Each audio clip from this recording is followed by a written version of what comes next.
What you're looking at isn't a Raspberry Pi, nor is it an FPGA recreation. It's a fully fledged Amiga 500 in the Mini ITX form factor. We'll start with the Denise PCB. This was supplied by Flamelady, the nice man named Derek. It comes populated with all the surface mount components, which makes this a much quicker build. Everything we have to add is now through-hoe. The kit itself comes with a 72-pin SIMM board as well. I have a 2 meg 72-pin SIMM that should be compatible. It also comes with the 2 pre-programmed chips, one that contains the condensed glue logic for the board, and the other the microcontroller that helps with keyboard, mouse, and ROM switching. The Denise also goes further than being just a straight recreation. It adds some modern comforts as well. The addition of PS2 mouse and keyboard support, as well as 2 Zorro 2 slots. My main reason for building the Denise is I have an Amiga 500 Plus that suffered some considerable battery damage.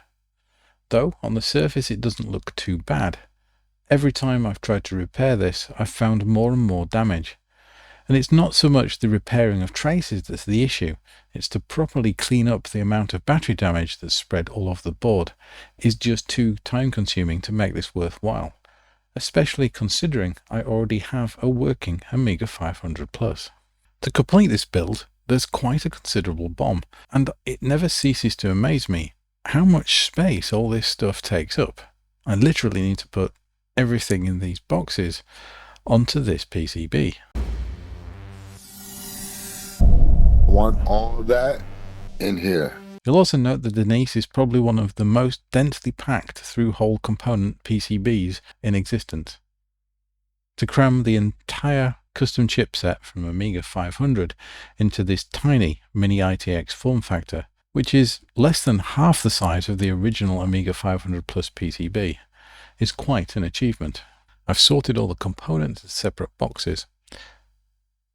My plan is to install the resistor packs first, then moving on to the through-hole resistors and diodes, followed by sockets and then the rest of the components. This is based on the build instructions and some conversations with Kathers on Discord, who's built I think 3 of these so far. So let's cue up the jazz and have a bit of a build montage.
Did I mention how many sockets there are on this board?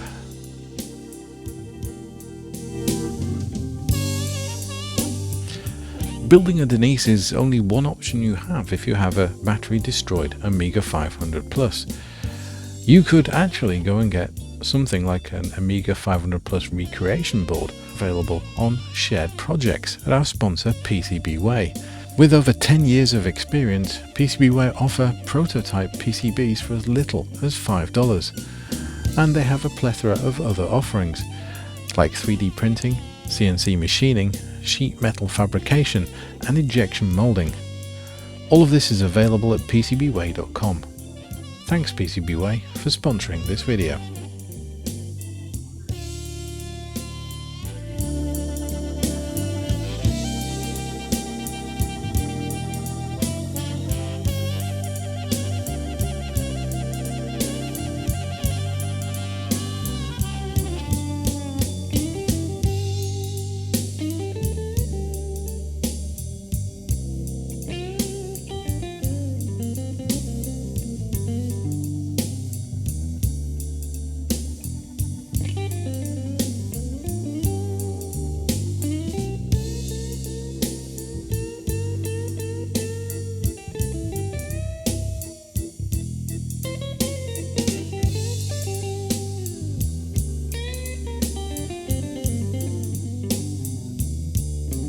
There is actually a couple of chips that the instructions suggest not to socket. The explanation it gives is this is down to timing.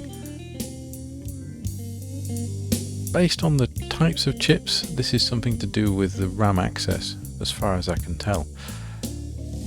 And who am I to argue with the creator of the board?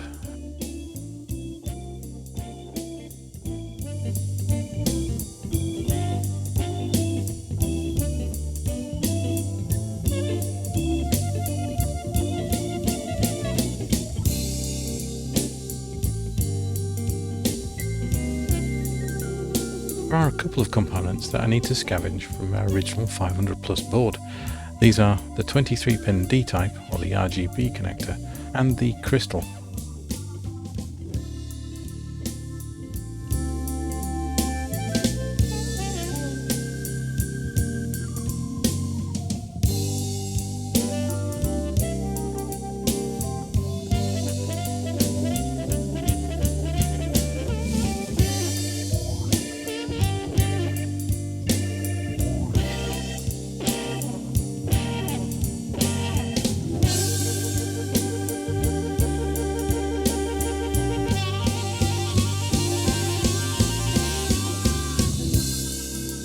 So, all in all, the entire build took about 5.5 hours for all the soldering to this point.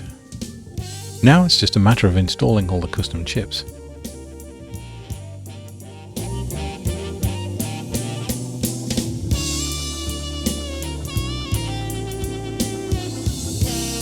And the crystal, which I almost forgot.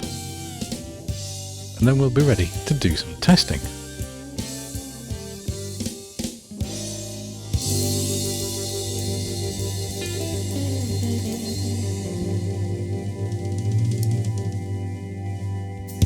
I spent quite a bit of time playing around with this SIMM trying to get it to work, but I've come to the conclusion that it's incompatible or doesn't work in this particular scenario for some reason. It actually transpires that I'd simply fitted the 72-pin SIMM socket the wrong way round, so I had to unsolder the 72-pin SIMM socket from a full-layer PCB, taking meticulous care not to damage the PCB and then reinstalling it the right way round. Having done that, testing went much better.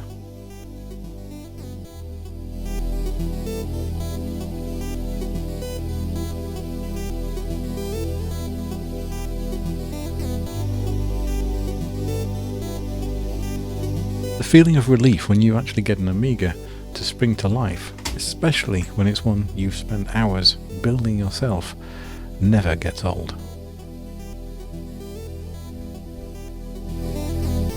This initial boot shows the Amiga is genuinely working, but we can't go any further with tests until we get a keyboard hooked up. Running Amiga test kit shows we have a fully functional keyboard.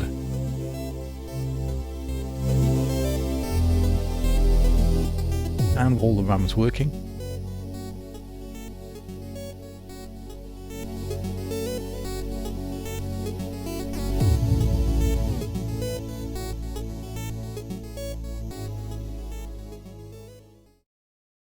Everything's working.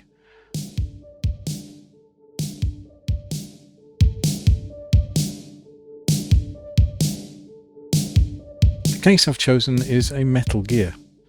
This is a solid aluminium case with a kind of Apple Mac-esque finish. With this case, I hope to maximize the small form factor of this Amiga.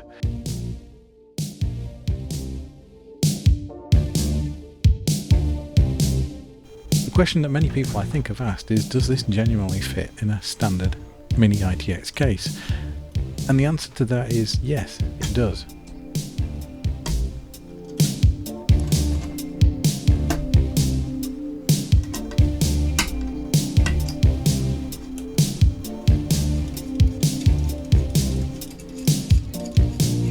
One very glaring omission to this case is there's no provision for a floppy drive, and that's something that I will solve. And to do that, I'll need to make some modifications to the case, so This journey was interesting in its own right, so to do it justice, it's getting its own video. If you found any part of this entertaining or informative, then please click like. And if you want to see more videos like this, then consider subscribing to the channel.